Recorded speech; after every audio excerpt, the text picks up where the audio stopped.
Halo semuanya, selamat datang di channel My One Math bersama saya Aditya Febrianto. Sebelumnya kita sudah membahas di episode 2 ya tentang konsep dasar aljabar. Di video kali ini kita akan melanjutkan untuk belajar aljabar ya di episode 3 tentang sifat-sifat operasi aljabar. Apa saja itu? Di sini kita akan mempelajari sifat-sifat operasi aljabar. Yang pertama ada komutatif, asosiatif, dan distributif. Kemudian yang kedua tentang identitas dan inverse ya. Oke, yang pertama tentang komutatif. Apa itu komutatif? Jadi komutatif adalah sifat dalam operasi matematika di mana urutan operan tidak mempengaruhi hasilnya. Misalkan di sini berlakunya hanya untuk penjumlahan dan perkalian ya. Misalkan A plus B itu sama dengan B plus A. Kemudian A dikali B sama dengan B dikali A. Jadi kalau misalkan A plus B ini kita balikan menjadi B plus A, ini hasilnya akan sama aja ya teman-teman. Kemudian kalau A dikali B kita balikan menjadi B dikali A, ini juga hasilnya akan sama teman-teman. Contohnya 5 ditambah 3 sama dengan, kalau kita balikan menjadi 3 ditambah 5, ini hasilnya akan sama-sama 8 ya. Kemudian 5 dikali 3 kita balikan menjadi 3 kali 5, ini hasilnya akan sama aja, yaitu 15 ya teman-teman. Lalu kalau misalkan kita pakai pengurangan atau pembagian, di sini hasilnya akan berbeda ya. Jadi tidak berlaku untuk komutatif untuk yang pengurangan sama pembagian. Jadi hanya pertambahan dan perkalian yang berlaku untuk komutatif ya teman-teman. Lalu untuk asosiatif, jadi asosiatif adalah sifat dalam operasi matematika di mana cara pengelompokan atau penggunaan tanda kurung tidak mempengaruhi hasilnya. Jadi misalkan di sini hanya berlaku untuk pertambahan dan perkalian saja teman-teman, sama seperti komutatif.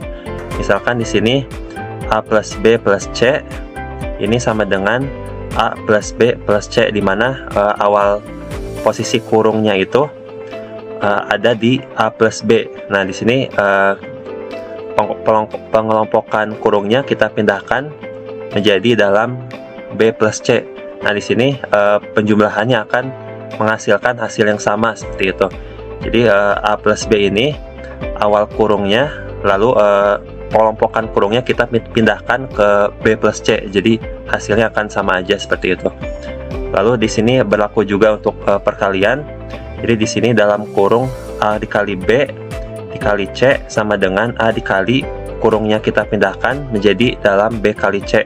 Nah, di sini hasilnya akan sama aja ya teman-teman.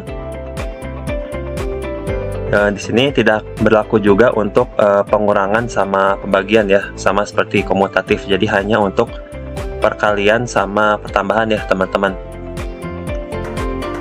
Lalu untuk distributif, di sini distributif adalah sifat dalam operasi matematika yang menghubungkan operasi perkalian dengan penjumlahan atau pengurangan.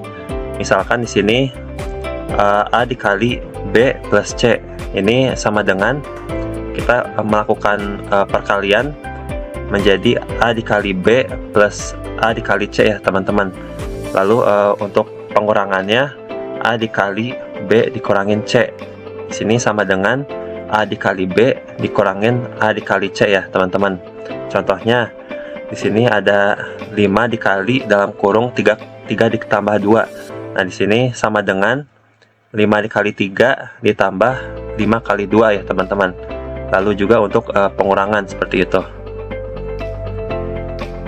Lalu untuk yang identitas, di sini identitas adalah elemen yang jika digunakan dalam suatu operasi dengan elemen lain tidak mengubah nilai elemen tersebut. Nah, misalkan di sini ada dua ya, ada identitas penjumlahan sama identitas perkalian. Kalau identitas penjumlahan di sini elemen identitasnya adalah 0 gitu. Nah, karena misalkan di sini nilai elemennya A ya. Kalau kita tambahkan dengan 0, hasilnya akan tetap A seperti itu. Lalu kalau kita balikan, misalkan 0 plus A, ini hasilnya tetap A juga ya teman-teman. Jadi 0 di sini adalah elemen identitasnya untuk yang penjumlahan. Nah, contohnya misalkan 7 ditambah 0 di sini akan tetap menjadi 7. Kemudian 0 tambah 7 akan tetap menjadi 7 seperti itu. Jadi 0 adalah identitasnya. Lalu untuk yang identitas perkalian di sini identitasnya adalah 1 ya, karena jika bilangan A-nya dikali sama 1 di sini tetap A gitu. Lalu jika 1 dikali A, elemennya tetap A.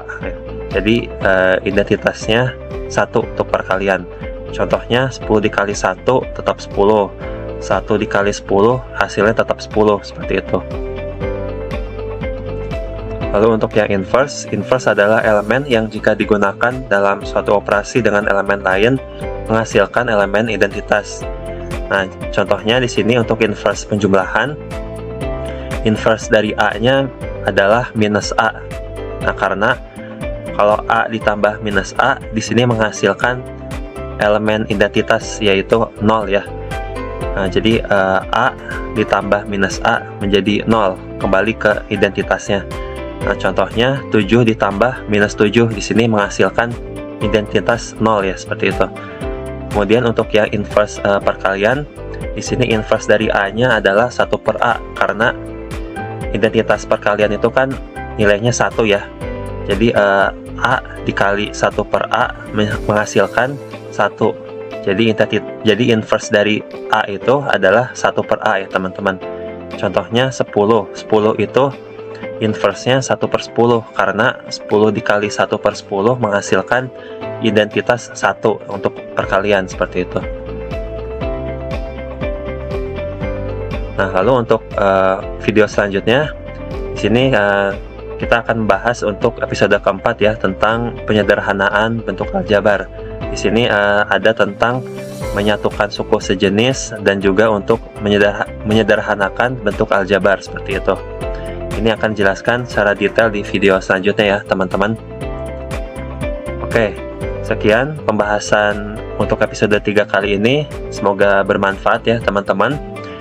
Oke, bagi teman-teman yang belum subscribe channel ini, boleh ya di subscribe dulu supaya channel ini bisa berkembang di waktu yang mendatang. Oke, terima kasih telah menonton video ini teman-teman. Saya izin pamit ya. Wassalamualaikum warahmatullahi wabarakatuh.